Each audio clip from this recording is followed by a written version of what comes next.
What's up guys, Asian here again, another build video, and today we're going to be going over the Templar healer. So this is a very traditional healer set where you have your two 5-piece sets active at all times.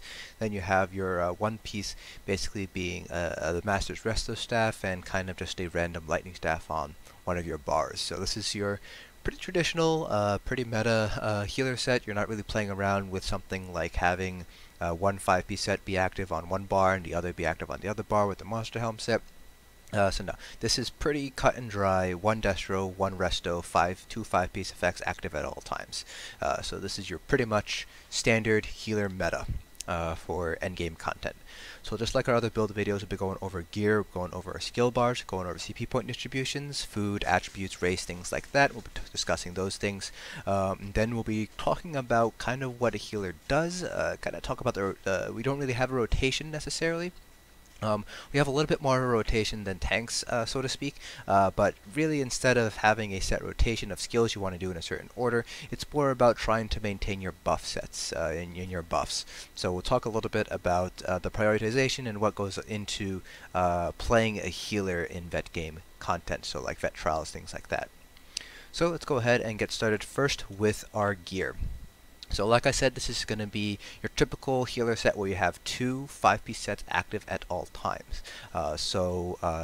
You have 11 armor slots as a healer because you have staves, and then you have your 7 body pieces and 3 jewelry pieces. So you'll have two 5-piece sets at all times, so you have 7 body pieces and your 3 jewelry pieces. And then your weapons can be whatever you want. One of them is typically going to be the Master's Resto, and then you have kind of any old lightning staff as your destruction staff bar. So our first 5-piece set is going to be Spell Power Cure. This is just the classic go-to set for healers, and really if you don't have Spell Power Cure, then you're going to be hard pressed to find a group that will take you in for their vet trial runs. Spell Power Cure is just very, very powerful because it boosts everybody's DPS as well as your own healing power. So Spell Power Cure is a must-have. This comes from White Gold Tower from the Imperial City Prison DLC, so if you do intend on doing vet trials as a healer, I highly recommend at least picking up that DLC pack at the very least, just so you can get Spell Power Cure, because like I said, it's going to be very difficult to find a group that will be willing to take you if you don't have Spell Power Cure. Our second 5-piece is going to vary depending on the group that you're running with, the content that you're running, and what your second healer is also running as well. So I'll kind of go over each of the various options that you have. So one of the go-to ones is going to be Worm Cult. This comes from Vaults of Madness. So this basically reduces the cost of Magicka abilities for everybody on your team by 4%, which is nice. If you have a lot of Magicka DPS, it helps your sustain for both you, your Magicka DPS, and your tank. So this is a pretty nice set to have. It's a very strong support set, particularly in groups that tend to run more Magicka than Stamina. So that's plenty of groups. A lot of progression groups prefer to have Magicka DPS for the additional shields that they have for the additional survivability as they're learning. So real quick, I just want to talk about our jewelry enchants. I have 1 spell damage glyph and 2 regen glyphs here. However, you can go with any sort of combination between regen and spell damage. It's kind of up to you how you want to play around with it. So the thing that I like to do is I like to run a vet trial with a certain setup and see, okay, do I need more sustain, or am I running out of Magicka too quickly?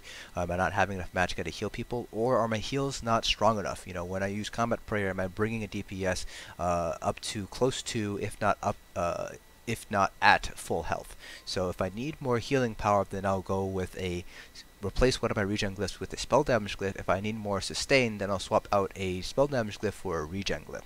So that's kind of up to you and how your healing style plays out. So you're going to want to play around with that. Typically speaking, you're going to want to run either 2 regen and a spell damage, or 2 spell damage and a regen.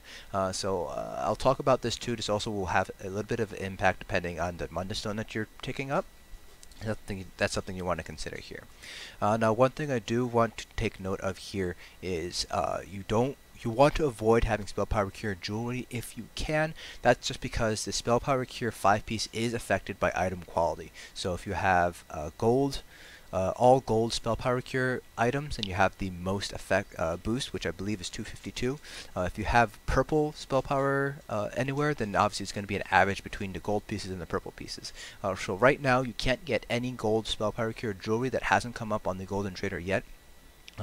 So I do recommend having Spell Power Cure pieces on your body instead of your jewelry. However, it's kind of up to you. I mean, I run Spell Power Hero Jewelry sometimes. The difference is going to be pretty small. That's just something, it's one of those nice to take note of as you're building your healer. So for our weapons, I have a Master's Lightning Staff, Precise with Absorb Magicka enchant on my front bar here. My back bar, I have a powered Master's Resto Staff with Absorb Magicka enchant. I don't really play my healer that much, which is why I have the default enchants here. So for my front bar here on the Lightning Staff, or rather on your Destro Staff, it's kind of not it's better to think of it as a Destro Staff and Resto bar rather than front bar or back bar. So for my Destro bar, I would probably stick with an Absorb Magicka enchant. You can go with something like a shock damage enchant or a weapon damage enchant too to help boost your heals. For traits, Precise probably isn't going to be the best option here. It'll probably be something like Defending to help your survivability, Powered so your heal over time effects that you place on your Resto bar still have some additional heals. Or you can go with something like, I mean, what's the other one? Charged. If you're using a shock damage enchant, so it's easier to apply concuss, so it's you'll definitely be able to put down off bounce. But so those are kind of the options you have there. You can also go with Nirnhoned even. That's kind of an overlooked trait because it does boost your spell damage by 200 compared to non-Nirnhoned staff, so it'll boost your heals with that Nirnhoned boost there. So that's what I would do with your Destro Staff bar. So for your Resto Staff bar, I would go with the Weakening enchant. That just reduces the damage that bosses deal to your tank and as well to DPS. So that's always nice to have. Reducing damage is pretty important. And then just like your Lightning Staff, you do have options when it comes to traits. You can go with Powered for the additional healing power, Nirnhoned for the additional spell damage. You can go with Precise for more crit heals. You could go with Defending for more survivability. You can go with Infused so your enchant is stronger. You have plenty of options when it comes to traits. So I like to stick with Powered so that way I can focus more on my regen. Instead of spell damage glyphs. That's kind of why I have Powered here. But again, you can go with Infused, Nirnhoned, Precise, Defending. You have plenty of options when it comes to traits. So now we're going to quickly go over the other options here. So quickly go over to Alpha Gear. So these are the 3 other sets that you'll probably be looking to run. There is another 4th set that I don't have all the pieces for, so I don't have a Alpha Gear set up for that, and I'll go over that once we go over these next 3. So one of the sets is going to be Twilight Remedy. Whenever an ally activates your synergy, they heal themselves for a pretty hefty amount over 10 seconds, plus they gain minor force. So this can occur every 10 seconds. So if you're using Shards and Orbs, now that they changed synergy so they're a lot easier to activate, Twilight Remedy might be a good option for healers. It kind of depends. For a Templar, it's definitely a good option because you do have an additional synergy from Extended Ritual. And if you're running something like Blood Altar, then you can have the Blood Altar synergy as well. So that's something that you want to consider, Twilight Remedy. You probably won't be asked to use this all too much because it's not quite as useful as the other sets we're going to go over, but this is an option. Mending is another option here. Mending is your pretty standard healing set. Mending comes from I believe it only comes from Ethereal Archive. Twilight Remedy comes from Maw of Lorcaz, so you do need to have the Skill DLC in order to get that. Mending comes from Ethereal Archive. Mending just basically reduces the amount of damage that bosses take. Even though it only says weapon damage, it does affect spell damage as well from bosses. And it does stack with the Weakening enchant, so Mending plus Weakening, it ends up being a pretty strong debuff on damage done by the boss. It only lasts for 3 seconds, but most of your heals are going to be area of effect heals, so as long as you're within that 10 meter radius of the boss, you will definitely be able to apply Mending. So typically you'll see Mending on one of your healers in vet trials. The 4th set, and this is kind of a very, very niche set to use, is going to be Infallible Aether. You're pretty much going to be using this for the 5-piece effect. So enemies you damage with fully charged heavy attack are afflicted with minor vulnerability for 10 seconds, increasing your damage taken by 8%. The only time you're really going to be using Infallible Aether are on the bosses that are going to be immune to status effects, so basically bosses that are immune to concussed. Those are really only going to be a handful of bosses, so it's going to be Storm Atro in AA, Storm Atro in AA, the Stone Atro in AA, and Rocco 2 in Hell Ra. Those are the only 3 bosses that I know of that are immune to concuss and therefore immune to your typical application of minor vulnerability. It's not really going to make that big of a difference if you're not using Infallible Aether on those fights, but it is an option. You might be asked to run Infallible Aether on those fights. And now finally, let's look up the final set, which is a new set that came out with Dragon Bones, Jorvuld's Guidance, which comes from Scalecaller Peak. The 5-piece effect increases the duration of all major buffs, minor buffs, and damage shields you apply to yourself and allies by 40%. Now, while it does say all, there are a couple of caveats here, so it won't necessarily boost Major Slayer, for instance, if you're using Master Architect. It won't boost Minor Force from Twilight Remedy if you're thinking about pairing it with those. It doesn't affect those, but it will affect Warhorn, Major Force from Warhorn, as well as the stat boost from Warhorn. So that's where Jorvuld's Guidance comes into play. It just basically helps boost the buffs that you're giving to your allies. As you can see here, obviously I don't have all five pieces of Jorvuld's yet, so that's why I don't have an alpha gear set up using Jorvuld's. So really, Jorvuld's will really make the major impact on combat prayer, so to improve your uptime on minor berserk, as well as Warhorn uptime. It'll boost Warhorn from 30 seconds up to 42 seconds, I believe it is, and it'll boost your major force uptime from 9.5 to about 13 seconds. So that's where Jorvuld's come in. So Jorvuld's is a pretty strong contender now for a second set to use on top of Mending or Worm. So you might be asked to use Jorvuld's. This comes from Scalecaller Peak, so you will need a Dragon Bones DLC in order to get this set. Alright, so that's pretty much all your gear options for a healer. Now let's talk about some other character sheet stuff. So I am a Dark Elf. Dark Elves generally aren't considered the meta race choice for healers. The meta race choice is going to be Argonians because they do have additional healing done. Plus they get some max Magicka, max health, and they do have a potion passive which restores all 3 of your resources when you drink a potion. So that's useful for sustain. Another option, race option, is going to be the Bretons. They have max Magicka, some additional spell resistance to improve your survivability. Plus they get reduction in your Magicka costs, so that's really nice for sustain. Ultimates are also a good choice. 10% max Magicka, 9% Magicka regen, so it's really nice for sustain and healing power. Dark Elves aren't necessarily a bad choice because you do get 9% additional Magicka though, so they're not necessarily going to be the worst choice for you. For healers and support roles, race choice doesn't really make that big of a difference too much. It's more about knowing how to play your class, knowing the fight mechanics, things like that. I know of a couple of Khajiit healers that have healed Vet Maw hard mode, so obviously race choice doesn't impact how effective of a healer you can be. It just makes things a little bit easier for you. Now for attributes, I have 54 points into Magicka and 10 into health, and that's just to improve my survivability. Generally speaking, healers are going to want to sit a little bit more health compared to DPS because you want to keep yourself alive as best you can. So you can see here I have 17.3k health. I haven't completely, actually I need to go back to her gear, but I haven't completely upgraded all of my gear and enchanted all my gear yet. Again, I don't really play my healer that much, so that's why my health is a little bit on the low end. Once my healer is finally fully geared out, I'll be sitting closer to around 18.5, 19k health. For a Mundus Stone, I'm running the Thief, so I have more crit heals, so I'll be able to heal. My crit heals are going to heal for a lot more. Or rather, I have more crit heals, so I heal more. You do have several options when it comes to Mundus Stones. You can go with the Ritual, which increases healing done, or you can go with the Atronach, which boosts your Magicka regen. So if you're using the Atronach, generally speaking, you will be able to invest a little bit more into spell damage in your jewelry glyphs. If you're using the Ritual in general, you'll be able to invest more into Magicka regen on your jewelry glyphs. So that's kind of where the Mundus Stone will kind of play effect on the jewelry enchants that you're going to pick. Again, I'm using the Thief so I have more crit heals. That's not a bad choice for Mundus Stone. You can go with Atronach or the Ritual, however. It kind of depends on your own personal healing style.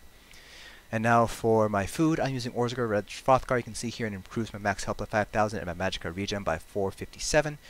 So I don't get any max Magicka. Orzgar's Red Frothgar, you can get that from a quest in the Orsinium, so you will need to have the Orsinium DLC in order to get this recipe, but you can buy the food itself off Guild Traders. You can also use Witchmother's Potent Brew if you'd like. However, we'll talk about this when I go back to gear real quick. You will have lower health with Witchmother's Potent Brew, so you will need to make up that health somewhere with a health enchant or something like that. Now real quick, let's go back to gear because I do remember I did forget to mention something here. So for armor traits, I do Infused on my large and Divines on my small pieces. So right now my enchants are not the right one. So typically speaking, you will have an Infused on your large pieces with Prismatic enchants. That gives you Magicka, health, and stamina. So you're giving up a little bit of Magicka, but in return you're getting a little bit more health and a little bit more stamina, which will help your survivability, as well as giving you a little bit more stamina to use break free and block costs and things like that. And as for your small pieces, again, you're going to want to go with Divines with max Magicka enchants. That's just to help out your healing strength there, as well as improve the effect of your Mundus Stone. So you can see here we have Infused on our large pieces here. I have Divines Pants. Divines isn't a bad choice for your large pieces, but I like to run Infused for some additional resources. So that's kind of up to you. You can go with all Divines if you'd like. Alright, so now let's go over our skill bar. So we'll start off with our Resto bar here. So I have my shield on my Resto bar, so I have Harness Magicka. You can go with the other morph, which is Dampen Magic. Harness Magic will give you a little bit more sustain, but Dampen Magic will give you larger shield, so it kind of depends on what you want to have here. You have Healing Springs. This is a must-have for endgame content. Combat Prayer, a must-have for that minor Berserk buff. Extended Ritual, I consider it a must-have for content, because not only do you have a nice heal over time for 24 seconds, but it also cleanses you as well as your allies. So that's very, very useful. That Purifies Energy is going to be coming very, very handy for boss fights where they kind of apply status effects on you. For example, against the first boss in Vhoth. And then Energy Orbs, another must-have. This is just your strongest heal, your most versatile heal, as well as it returns resources to your allies. And then for your ultimate, I have Light's Champion here, but you can go with any couple of ultimates here. You can go with Solar Prison or Solar Disturbance for the major maim debuff on the enemy. You're going to be using this for some strategies where you have to burn the boss and everybody's stacked up, and that's just to help reduce the damage that's being done to your allies while during the burn phase is happening. You can go with the Templar Restoration Ultimate, which is Practice Incantation. You can also get Remembrance as well. That's a pretty strong ultimate as well. You won't be able to move. You can cancel it with blocking, so you will be able to cancel out of the ultimate and move around if you do need to move for whatever reason. So just keep that in mind. There are going to be mechanics where you're going to need to move around, so you're not going to want to use this ultimate if you have mechanics where you're going to have to end up being mobile. And finally, another option here is going to be Barrier. You do need to get Alliance rank 6 in order to get Barrier. This is just here for the Magicka Aid passive, which boosts your Magicka regen, so you just have that slotted here. It can come in clutch in some instances. You can use Barrier to pretty good effect, because it does give everybody a pretty hefty shield, but it's mostly there for the Magicka regen passive from Magicka Aid. Now for our Destro staff bar, I have Luminous Shards. I consider this not necessarily as important if you're using Orbs, but it's one of those very nice to have skills, so that way you don't necessarily need to worry about your Orb being taken up by your DPS before they hit the tank. So you can always have a Shard by the tank in case they need additional stamina. In addition, Luminous Shards is a little bit stronger than Orbs because it does return your secondary pool as well by a small amount. Blockade of Storm, this is a must if you're running a Destro staff. This is just to help off-balance uptime. Just because of the changes to off-balance, most healers are going to be the only sources of off-balance unless you have a Magsork running Lightning Walls. So that's why you have Blockade of Storms here. Elemental Drain is a pretty important skill to have. This is a must-have. This flex major breach to your enemy as well as minor Magicka steal, so it helps out your Magicka DPS sustain. So that's why we want to have Elemental Drain. You can replace this with Restoring Aura, Radiant Aura instead. That does the exact same thing without the Major Breach. Major Breach can be applied by the tank with their Pierced Armor Taunt, so it's not necessarily needed to use Elemental Drain. You can go with Radiant Aura instead, but that's kind of up to you. Radiant Aura doesn't last quite as long as Ele Drain, I believe, so that's an option there. But Restoring Aura and Radiant Aura does apply minor Magicka steal to a very wide area instead, so that's where that comes into play. Channeled Focus is another must-have, so this gives you your major resistance buffs, your major resolve, major ward. It also gives you additional Magicka as well, so that's very useful for your sustain, so Channeled Focus is a must-have. And then this is a flex spot, Power of the Light. So if you have a Stamina Templar in group, you don't necessarily need to run Power of the Light. If you don't, though, it might be a good idea to run Power of the Light, because it's the only consistent source of minor fracture and minor breach in the game. So if you don't have a Stamplar in group running Powerful Light, then obviously you're gonna be the only source of Powerful Light in the group, so that's where you would run it. So if you do have a Stamplar, you don't necessarily need to use this skill here. Then for ultimate, it's going to be Aggressive Warhorn. You can put this on the Resto bar instead. It kind of is up to you. I like to have it on my Destro bar though. So you do have a couple of options for flex spot here. You can run Breath of Life. It's a very, very nice burst heal, very, very nice emergency heal. So you can use that if you'd like. It's not going to be your primary heal by any means. Combat Prayer, Energy Orbs, and Healing Springs are going to be your primary heals. Breath of Life is more of a, oh crap, the tank might end up going down kind of heal. Where is the other skills? If you're running 4-man content, you can go with Mutagen or Rapid Regen. That's a nice heal over time for 4-man content. Typically speaking, you'll be able to heal 4-man content with just Mutagen and Orbs. So that's a nice skill to have on standby. If you don't want to use Eldritch, you can also use Siphon Spirit, which applies minor lifesteal and minor Magicka steal. So that's a very nice skill to have. There is a cast time associated with it though, so do keep that in mind. So it's going to be a little bit more clunky to use than Ellie Drain, which is an instant cast. Running along. You can run Inner Light if you'd like for additional Magicka. It's not that bad idea, but there are better options out there. You can run Blood Altar. Blood Altar applies minor lifesteal to enemies within 28 meters, which is really, really nice. It helps out your healing. It basically acts as a nice heal over time. There is a cast time associated with it, so do be mindful of that. It also provides an additional synergy through Blood Funnel, so it heals your allies as well. You can go with either morph here. I like Sanguine Altar just because it lasts longer, so basically you have a 40-second heal over time effect. I believe it when it's fully maxed out, it ends up being very, very strong. So I would highly recommend going with Sanguine Altar instead of Overflowing Altar, but you can use either morph. It's kind of up to you how you want to deal with that. If you are maining a healer, I do recommend picking up Inner Fire if you are going to run DSA, because as a healer you will need to have a ranged taunt in order to do the final boss, so do pick this up.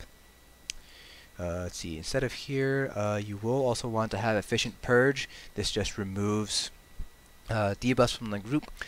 While Extended Ritual does have a synergy that removes debuffs, it's a synergy, so it's only active every 20 seconds, so you're going to want to have a much more consistent way of removing debuffs. That's where Efficient Purge comes into play. You're not going to be using this for every single fight, but for the fights where you need a Purge, you're going to want to have Efficient Purge. Don't use Cleanse, because it's much more expensive and a lot harder to sustain. Just go with Efficient Purge instead. So that's it for skills. Let's go over our CP point distributions. 75 in Arcanist and 75 into Tenacity, which leaves us 90 points, which you can put however you'd like. I have 31 points into Shadow Ward, 31 into Tumbling, and 28 into Warlord. Again, that's kind of up to you how you want to distribute your points. It all depends on the passives you want. So for example, if you still need to get your crafting stuff all the way up to 50, you can put 31 into Warlord to get the Inspiration Boost passive. For our blue CPs, this is going to be very, very straightforward. It's basically 100 into Blessed, 100 into Elfborn. And then you can put the relative 40 points however you'd like. I have them into Staff Expert here, so my staff attacks do more damage, but realistically you can put them wherever you'd like. The most important thing is to have 100 here. Now you can go down to 75, and I believe this one's 81 to drop down to 24 and 14, and that leaves you some extra points to put elsewhere, for example in Spell Erosion. That's not that big of a deal, honestly. If you're just going to end up being a pure healer, this is plenty. You'll be fine with 100 into both of them. Now for our red CPs, I like to take a one-size-fits-most approach, basically, so I don't have to switch around my CPs too much when I'm switching between content. But however, depending on the content you're running, you might need to swap out a couple of CP distributions here and there. For example, if you're running Maw of Lorcage, you're taking a lot more magical damage compared to physical damage, so you might want to take all your points out of Hardy and put them into Elemental Defender, Spell Shield, Ironclad, so do keep that in mind.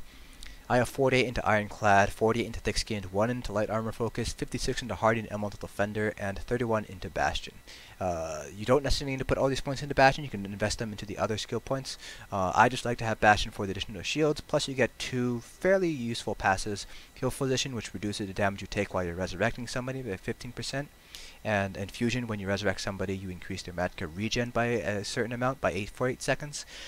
Typically as a healer you won't be rezzing because you'll be busy healing, but in those cases where you can res, because you are a Templar, so your res time is only 5 seconds compared to 7 seconds, it's nice to have these two passives there. So you're not really going to make use of them too much, hopefully, but it is nice to have, just in case you do find yourself rezzing for whatever reason. Alright, and now let's talk about skills, now that we've covered all of the build stuff. Kind of talk about kind of the rotation, debuff mentality behind healing. So the first thing that you're going to want to take note of is you always want to maintain Combat Prayer on the group as best as you can. So Combat Prayer has looks like that. So it basically is a rectangular hitbox. It goes 18 meters forward and then 4 meters side to side with you as the center here.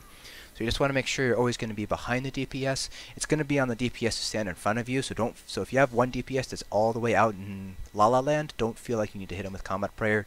Let them learn from their own mistakes. Tell them to stack with the group so that way you can hit them with Combat Prayer. So Combat Prayer is my primary burst heal because I don't use Breath of Life. So that's where my burst heal comes into play. So definitely want to try to maintain Combat Prayer for that minor berserk uptime. Another thing that you're always going to want to have down are going to be all your heal over times, because that's how you're going to end up proccing Spell Power Cure. With your heal over times, you will be able to keep everybody topped off.